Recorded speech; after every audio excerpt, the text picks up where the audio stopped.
All right, moving on to our next one. We get into the night games now. We got South Florida on the road going to Tuscaloosa to take on Alabama. I got Bama big in this one. They favored by 31 right now is the points right now. I think it's going to be business just like you saw last week. I really think you're going to see these players flying around. To me, looking back at that game, it really looks like the Bama players are having a lot of fun with this coaching staff right now.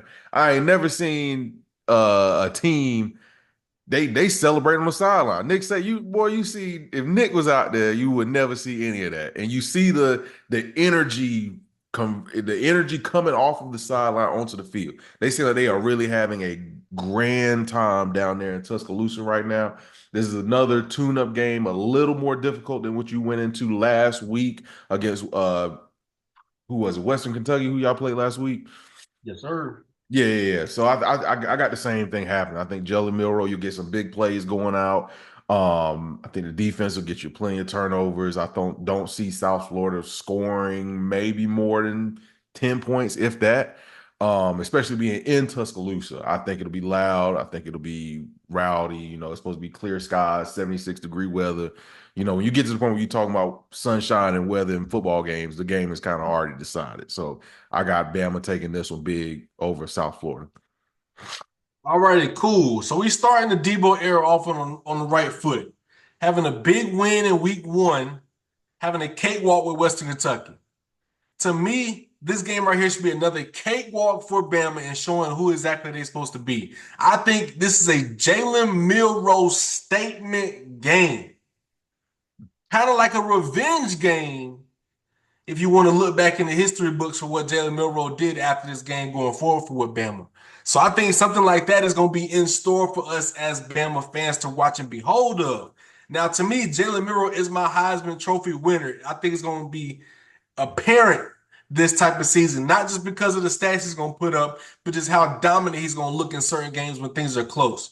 This game right here is going to be a cakewalk for Bama. But looking at the Debo era in Bama, two cakewalks, Western Kentucky and South Florida. You're going to have a little bit of an iffy road game against Wisconsin. These are three games where you got to figure out who we are as a Bama team. So this is step two in that process before Georgia comes to town and we really show people who we are. So I think Bama's ready for a statement game, and it's not it just yet, but it's really just to kind of, like you said, man, continue to have fun, continue to show people I got a piece over here that you need to take a little peek at. I got a defensive player over here you need to take a little peek at. But once this whole thing comes together, it's going to be a beautiful, beautiful, beautiful recipe that Kalen Moore is cooking up. I call him Debo. It's the Debo era in Bama. We need somebody that's going to come in here and bring a different little edge, but a different type of edge to what Bama brings to the table. Because like all the players have been saying since he's gotten there, we're still the standard. We are the standard. The players are the standard at Bama. So to me, that's what they're really trying to prove in these type of games right here. And I think it's going to continue to go forward. I hope it's a game that we get done early. I want to see us put around 30 to 40 points up in the first half and let these young boys get the second half. And to me, keep things going healthy until Wisconsin, because it's not going to be a cakewalk in Wisconsin. But I think this game right here is going to be a real statement game for Jalen Milroe. Revenge game, if you will. Oh yeah, there's definitely some get back on the table, but it wouldn't. The get back is not quite as strong as it would be if Nick was there, right? Nick would be wanting to really get back, Oh, right? yeah. One thing that I think is very interesting in how this all sets up for Kalen DeBoer. Against Western Kentucky, he had the luxury of being extremely vanilla. I'm talking about run left, run right, run middle. Jalen Milroe, power right, power left, screen pass, very vanilla. They're gonna be able to do the same thing against USF, very vanilla. Even when they go to Wisconsin, I think they're gonna still be able to keep it very vanilla. Now, what tape do you think Kirby Smart is watching when he prepares for Bama? Now, that's a great question. Is he watching Washington's tape from last season, or is he watching Bama's tape from the past three games? where Kalen DeBoer is. This is where I think he has an opportunity to truly shine for the remainder of this season. Is when teams are preparing to play Bama this year specifically, they don't know whether to watch Washington tape or current Bama tape. And I think DeBoer is going to keep it so interesting and also mix some new stuff in to the point to where watching film is almost not going to help your cause if you playing Bama. I think Kalen DeBoer is that smart of a coach.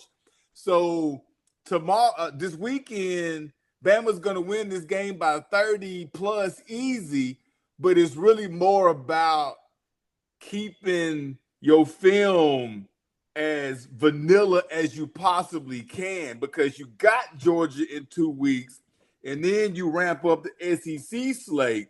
Now you got to bring the whole bag out against Georgia, or some of the bag at least, right? But the goal is to win that game. You win that game, you number one team in the country, and everybody's chasing you now. So this is just a stepping stone for Kalen DeBoer. I'm interested to see how he and his coaching staff run it. But if it was me, I would be as vanilla as I possibly could. I wouldn't even be worried about the scoreboard necessarily, as long as it's a dub at the end. But, man, he's got a chance to really mess with the minds of the coaches in the SEC right now, just because of play style and of where he came from and where he is right now and the difference in talent. Man, he does this right, man. He could actually walk away with this thing at the end if he does it right. And it's right there in front of him, if you ask me. Big win for Bama. I agree with that. I think to answer the question on the film, I'm watching more Washington than Bama just because I really want to learn tendencies. I really want to learn Kalen DeBoer's tendencies and what he's going to look for to try to add to Bama. But I think Bama's in such a unique place when it comes to this year's college football season. It's because we do got a lot of big tests on the schedule. Georgia coming in a couple weeks. I still even would say Wisconsin's a test just because it's a Big Ten road game first for DeBoer. So I think it's going to be something that he's going to really have to really maybe not bring out the whole bag, but really kind of show a little bit of what he's going to be working with in big time moments. So I think it's really going to be interesting. But I think this all season for Bama is on Jalen Milroe's back. I hate to put that pressure on him as a young adult, but you're the true leader of this team coming from last year's season. You're the true person who's got the experience of going one play away from the championship. So I think that's when I say this game time here is going to be something that Jalen Milroe is going to put on his back and say, nah, I'm going to show y'all what I didn't show y'all last year because I know who I am at this point in the season. I know who I'm going to be for this team. But Sean, I think you were right there on to something. I think we really got to pay close attention to what Kalen DeBoer is going to bring out for this team because the season is so much in his grasp if he really knows how to command this team. I hear y'all. All right, so another game we got going on at nighttime. We got Missouri at home taking on Buffalo. Not gonna harp on this one too long. I got Missouri winning it.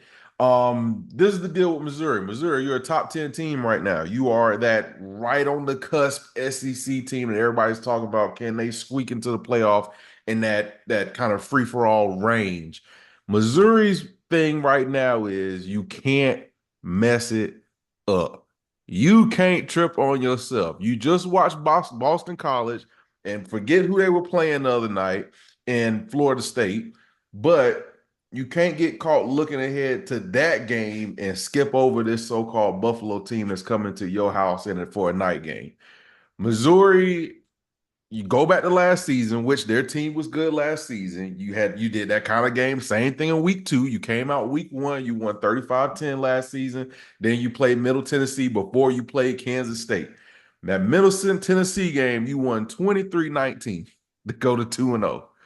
You can't get caught looking ahead at these other big name schools thinking you got this one in the bag to win. Give me Cook to throw for a lot of yards. Give me Luther Burden to go ahead and get a couple touchdowns in this one. I think they win it. Missouri, you just cannot trip on your own feet. Don't look over these little games. Get them out the way. Take care of business. Because then you looking at going 3-0. Then you got to play Vandy, which however Vandy gonna look, and then you got to go on the road to A&M. So you got to take care of everything 1 week at a time. You'll be all right. But I got Missouri winning this one. As long as they don't trip up. No last second field goals. Don't depend on no 60-yard kick. Your kicker that kicked that last year, he's gone.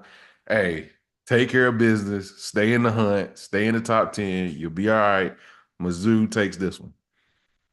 Yeah, looking at Mizzou, I think they're another interesting SEC team. They got really 4 crazy games on their schedule they got to get through. Going to Texas A&M is going to be a big one.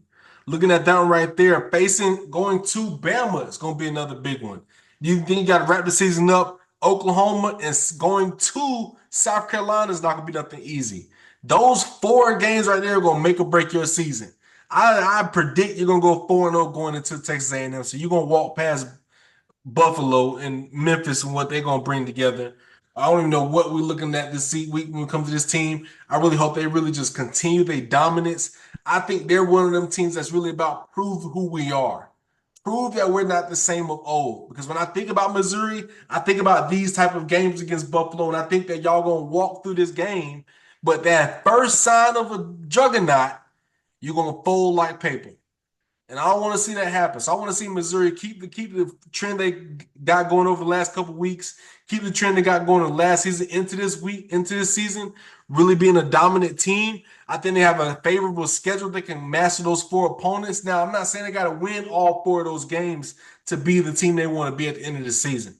I'm saying you got to go at least 50% in those games right there to be the team you want to be at the end of this season. So this game right here is another chance for you to prove who you are, get chemistry together, put up a lot of points on the scoreboard because it's going to matter at the end of the season how much you beat the team like this by. And I think they're going to easily walk through this game right here. So stars are going to shine. It's going to be in Missouri, so it's going to be a really fun atmosphere for everybody. Missouri by big numbers in this game right here. Last time anything was relevant in Buffalo, they lost 4 Super Bowls in a row.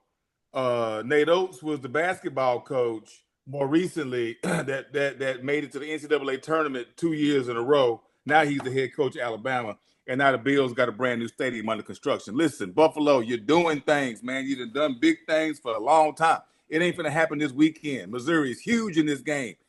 Fly in and fly out. Let it get cold. Let it snow. Bye. All right, moving on to the next one. Hey, we got to talk about them. So let's go ahead and get out the way. We got Florida at home taking on Samford. Oh my God. Give me Florida in this one. They gonna win it. They're at home. Bounce back. You got to get stuff together. I don't think we've had a word yet if Graham Hurts is back from his concussion that he had last week against Miami yet. But either way, the backup quarterback, the freshman, Drew, you got to help me remind me. Langway. Yeah. I honestly think he should be the guy going forward. He gives you that kind of game breaker type of mentality when he's out there. He looked good on the little bit of snaps he got versus Miami. But Florida will win this one. Then well, let me look at their schedule real quick because they got who after this? Oh, they got A&M after this. Don't do it. Hey, so I think this is one of the only. I saw a stat today that was like they only favored or supposed to win 2 more games this entire season. But looking at their schedule, it might only be 1. You got Samford, and then the rest of your opponents are Power 4 opponents. I don't see them winning any of those.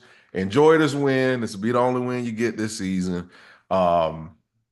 Hey, good luck down there in Gainesville because y'all gonna be looking for a new coach here in the next couple of weeks. I don't think your coach makes it out of the season,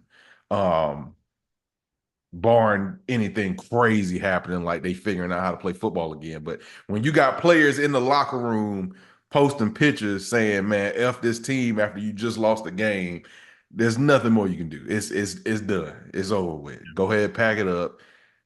Start the coaching search, hire your hiring agency, get everybody ready. It's that time down there in Gainesville. Yeah, I don't think this coach gonna make it out in September, to be honest with y'all. Because there's too much at stake when you think about this type of university and this type of regime that you got to think about in the Florida Gators now. I remember in my lifetime, the Florida Gators being a dominant program. That if you had to face them in the swamp, you might as well go ahead and put that L on the chalkboard. So with this game right here, I got 3 points. Point number one, this might be Florida's only win this season. Might be. Point number two, Graham Mertz might have got hit up by inside his head by his own player. He might be self-sabotaged so they can get this freshman in the game because that's the only hope they got this season. And the third point is, I really might want to put like a strong poll on our Instagram page to vote if we ever got to talk about Florida again for the rest of the season because I really don't want to talk about them anymore. So those are my 3 points from this season. I got Florida winning by 2 touchdowns, not even dominant, unless the freshman starts. Now, if the freshman starts, I got to win him big because I think he's gonna show his stuff in that game right there. Just because it might be the only moment that he really might get to say I need to be the starter for the rest of the season. But I don't got Florida winning this game too crazy. This is the only win I got him having this season. I truly believe it's gonna be an upset when we got a couple weeks talking in a couple weeks time against UCF. But let's move on. So, Sanford, let's talk about the opponent. I think there's probably more to talk about with the opponent than it is with Florida. Sanford University is here in Birmingham, Alabama. Homewood, Alabama, as a matter of fact, is where Sanford University is. It's a law school. They call it the Cumberland School of Law. Okay. A lot of smart people come up out of Sanford University. Okay. They got real nice facilities. I don't even know what conference they in. They may be 7A here in Alabama, high school. I don't know, but it's a lot of smart people. They got a real good basketball team. I think they actually made it into the NCAA tournament. If not, it was 2 years ago.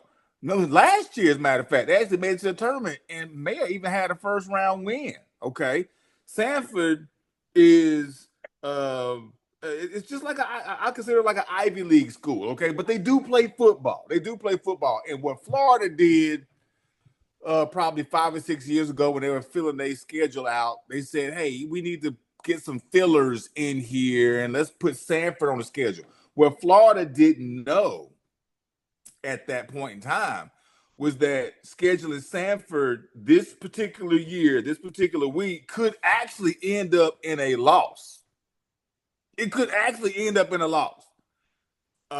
They know how to play football in Sanford. They're not North Dakota State. No, they're not. But they know how to play football. And if Florida comes out here and does what Florida does, they could lose this football game. Okay, it could be one of them App State, Michigans. It could be one of them type of games that happen every year, and I don't see any reason why it shouldn't happen to Florida. Okay, this weekend. So all bets are off. I do not have a prediction for this game. I'm not interested in talking about Florida anymore this season. So when we get to Florida, I just say we treat it like the 13th floor and just skip it. Hey, so just a real quick point. The last time they played Sanford was in 2021. Anybody want to guess what the score was to that game? Humor me. 70-52. They let Sanford come in there in Gainesville and put up 52 points on them. That's what I'm talking about. All right, hey. So yeah, like you I said, promise y'all this right now. That Graham Mertz, if he playing out that concussion protocol, he's not putting up that many points. I know he's not doing that. Oh Lord. All right, so moving on. Let's go take it down to the Bayou. We got LSU. They're back home taking on Nicholls. Hey, albeit with that loss that LSU had on Sunday night, they look pretty doggone good. I'll give you that. And I think this is they went up against a good opponent, another offense who just marched down the field to go win the game at the end of that game. I think everybody who was watching that game at the time, me included, I saw that game and saw LSU go down and you know the game gets tied up. I thought it was going to be an overtime game. I did not see USC going down the field and scoring that touchdown right there to go win that game. I thought it was going to be an overtime game, hard fought game. I think all three of us picked LSU to win that game last week. I like what I saw from Nussmeier. He looked confident. He looked comfortable in the system. Their running attack looked really good. Receivers, they finally got some more receivers out there. Um, so on and so forth. But hey, I got LSU taking this one. I got LSU taking this one. It'll be big party down there in New Orleans. I mean, in Baton Rouge. My bad. And hey, go ahead and get this thing back on the tracks. You're still ranked. You still got a lot of play in front of you. You haven't had a conference loss yet. Luckily, that was an out of conference game. But LSU wins this one big and gets ready for the rest of their schedule after this. This is one of those games like we talked about earlier today.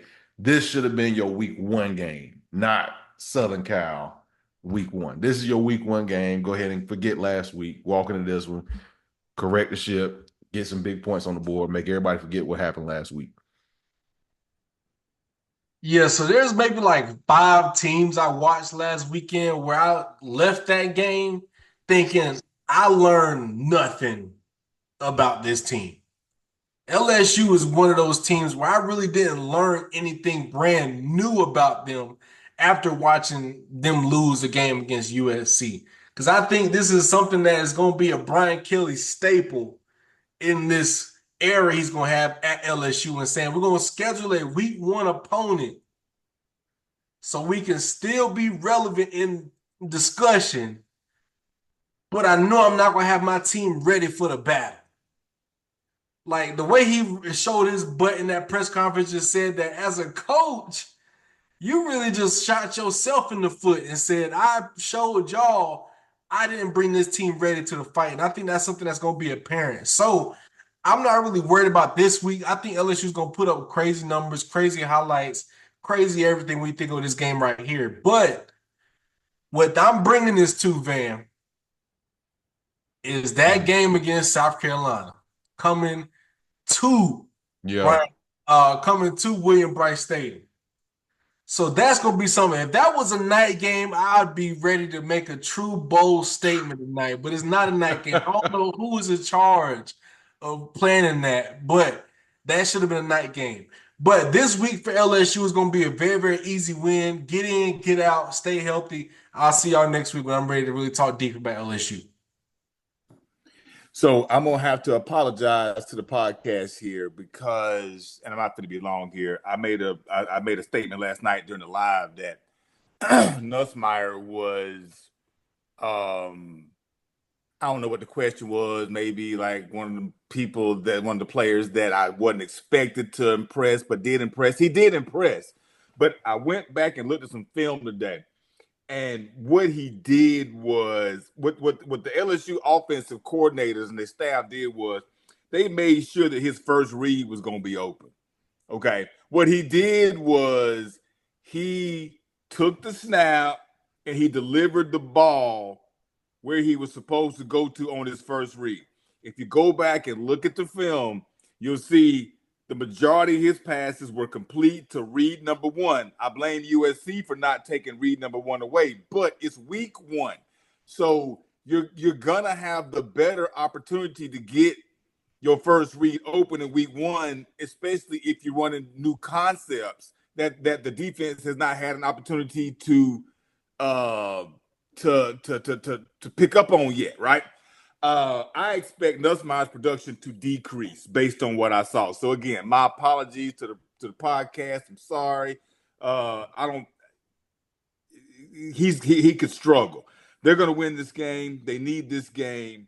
But outside of them doing what they were supposed to do when they were supposed to do it, I'll give them a B+ last week. They missed on multiple opportunities to take advantage of situations because Nussmeier could not connect with his second, third, or fourth read. That's not going to be a problem this week. LSU wins this game. This is more an apology to the podcast about my misrepresentation of Mr. Nussmeier. Hey, and the only thing else I'm gonna say about this, Drew, Buzz. you harped on it a minute ago. LSU coming to Columbia week after this is huge. Don't let South Carolina go into that game 2-0. That's all I got to say. You got a rowdy 12 o'clock game in Columbia if they 2-0. They turned out 80,000 plus for Old Dominion. Let them figure out how to pass the ball this weekend and put some points up and come into LSU 2-0. You talk to some people that's gonna be up at 8 a.m. drunk, ready to go into that game at 12. It's gonna feel like a night game. It's still gonna be crazy. Yeah. All right, so moving on. Hey, we get to talk about Vandy for the first time in a long time. I think since we started this podcast, we're gonna actually spend a little minute, not too long, but we're gonna talk about Vandy. Vandy got a little swagger about them, man. They got their little win. They got their little quarterback down there. That's I don't even know how to pronounce his name. Pava, whatever his name is. Hey, the man got some truth to him. They actually look like they know how to play football this year. Got a good win against Virginia Tech. And now you getting ready to take on Alcorn State, which they gonna get a win. They should get a win. That I'm gonna put some faith in them. They gonna get a win. They gonna get a win. They gonna go to 2-0. You got to go to Georgia State next week. They'll go 3-0. You'll be 3-0 going into your first conference game of the season at Missouri. I'm interested to see, can they build on it. Like I said, we gonna slide under the table that they blew that 20-ish point lead last weekend. But albeit, Vandy playing some football right now, man. So I got Vandy winning it. Nothing too crazy. Give me another 21, 23 points. Get the job done and move on to the next week. Take your little two-game winning streak. Look at this now. My challenge for the community out there watching this video is, when's the last time Vandy was 3-0? It could be as early as last year. It could be as far back as the beginning of time. I don't know. I don't know that for a fact. I'm very ignorant on Vandy statistics just because we don't talk about them often. So I'm gonna take this point. Vandy has the potential to have the upset of the year coming here in about 3 weeks against Missouri. I want to see Vandy go in that game undefeated. I want 2 undefeated opponents going head to head in that game right there. And I'm going to give you my predictions at this point right here. So to have that come true, I'm on the Vandy bandwagon. Let's continue winning. Let's get another one. Let's keep the momentum right, because I'm rooting for y'all. I'm rooting. This is my team on college football 25 that I rebuild all the time. It's Vanderbilt. Let's go, Vandy. Let's go. So all 12 new fans that Vanderbilt has earned by building these fancy new end zones. That new 12 man. We're gonna call it the new 12 man. A&M got a 12 man that doesn't work. Maybe Vandy's got a 12 man that does work. It just happened to cost them millions of dollars to get. I was in Nashville yesterday, y'all, and I was in Nashville 2 weekends ago. Nobody cares. Nobody cares.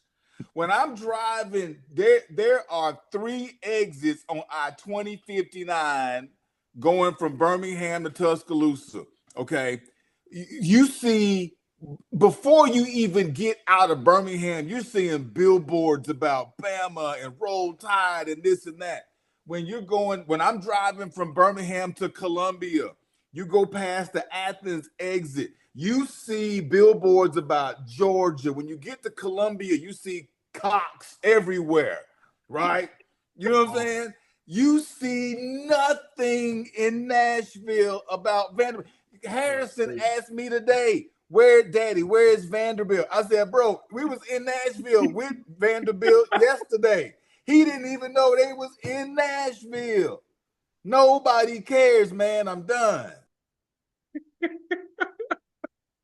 All right, man. Hey, so moving on. Hey, we got Oklahoma at home taking on Houston for our next game, another night game going on. Hey, Oklahoma got a good little run coming up. You got Houston at home. They're gonna win it.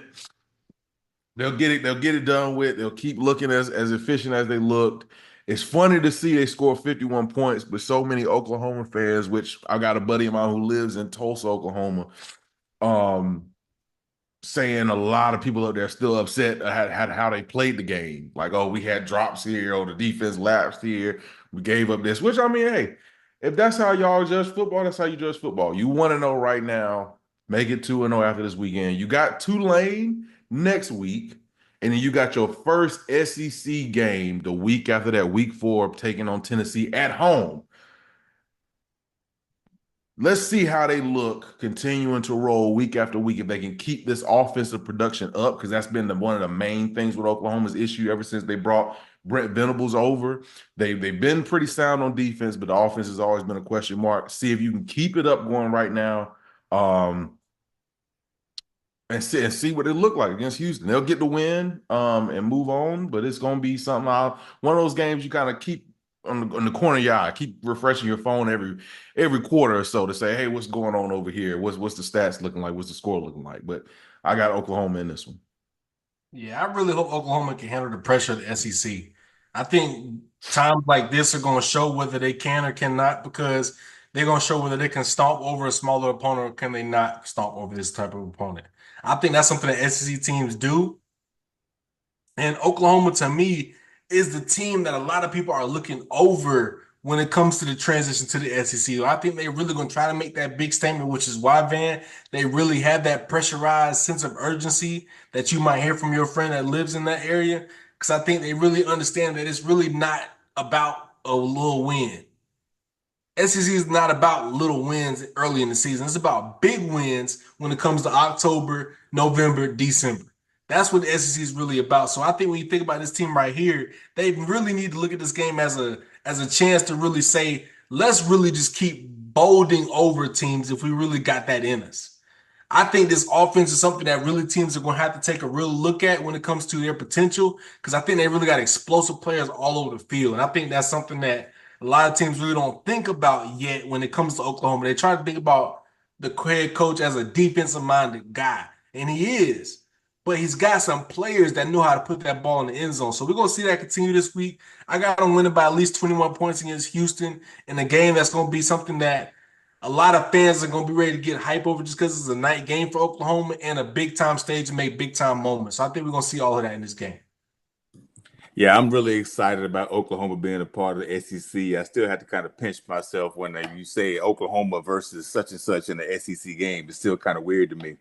But Brent Venables, defensive coach, he needs great quarterback play. He needs to make sure that his offensive staff is legit. As long as that's the case, Oklahoma's going to be a problem. They're not doing nothing this year, I still say, but this is going to be a game that they should be able to win very handily and help their fan base really get even more acclimated into SEC.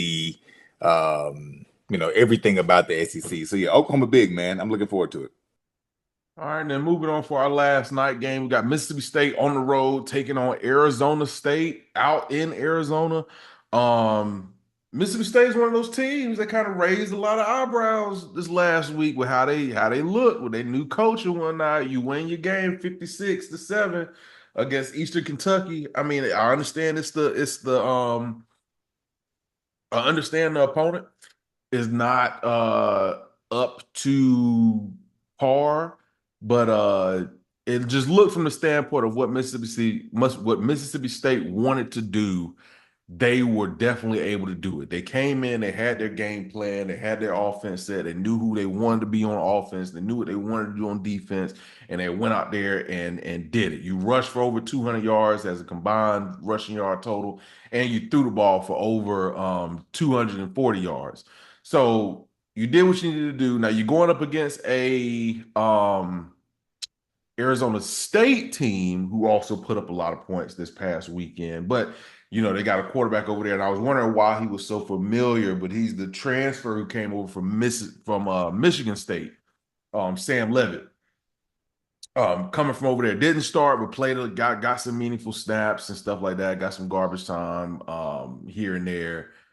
Played okay, but this is another game that's going to be interesting between these two standpoints. Arizona State did what you expected them to do. They passed the ball a lot. They got over another team that's over 200 yards rushing. It's gonna be real. It's gonna be interesting. I got in this one. I'm gonna take Arizona State in this one. Honestly, I'm gonna take them just because of the fact that it's a home game. It's over across. It's you messing with time zones at that point in time. You're I got more faith in what Arizona State put on film and what they got from a combined effort than what I saw from Mississippi State. Not to knock Mississippi State, but I just think it being a home game, night environment, college football, y'all know what that recipe kind of equates to, especially early in the season. So I'm taking Arizona State in this. So I'm gonna take Mississippi State, not by a lot, but by maybe 15, 14 points, 2 touchdowns. And just the fact that I think they could be the more dominant team in a game like this, it's going to be more in Arizona State's favor. So it's going to be a kind of an upset type of win when you think about the two teams. But I think it's two teams that really are trying to identify themselves early in the season in a new era when it comes to football. So I think it's a new era all around the country. I think they're really trying to figure out where they fit in this type of thing. This is what that type of game is going to be. It is the night game on ESPN, so I hope it is entertaining. I hope we get to really see identities show themselves in this type of game. Outside of that, I really don't know what to expect. I got Mississippi State winning by 2 touchdowns, and I hope it's some fun, interesting game. I'm not putting a score on it. I hinted to it last night in the live. Mississippi State is on to something. I'm talking about schematically, the coaching staff. You may not see it this year, but they're gonna cause some problems. Just keep on watching Mississippi State's scheme. Keep watching their scheme. Look at their tendencies, Drew. I know you're a film guy. Look at what Mississippi. We never looked at Mississippi State like this before, but I saw reason and cause to pay them and their coaching staff some attention in what they're doing schematically this year. Now the thing about it is they were successful with this new scheme with players that don't fit that scheme. If they're able to recruit, I'm talking long term, if they're able to recruit to the scheme, we know the organization, not the school administration, is going to give them time. We know they're going to have time because it's Mississippi State. If they can recruit, hey man, I'm saying it right now, whatever this day is, September 3rd, 2024, whatever time it is, Mississippi State, just don't go to sleep. All right, and that's it for our week 2 picks. Thank y'all for tuning in. Go ahead and give us y'all's opinions on these games. Any feedback y'all want to throw in there, leave a comment. Go ahead and hit that subscribe button. It's only week 2. Y'all got plenty of time to jump on board, get in the conversation, have some fun with us. Hit that bell so you're notified when all the videos go up besides our live stream at the beginning of the weeks. And we will catch y'all next time. Hey, until then, deuces.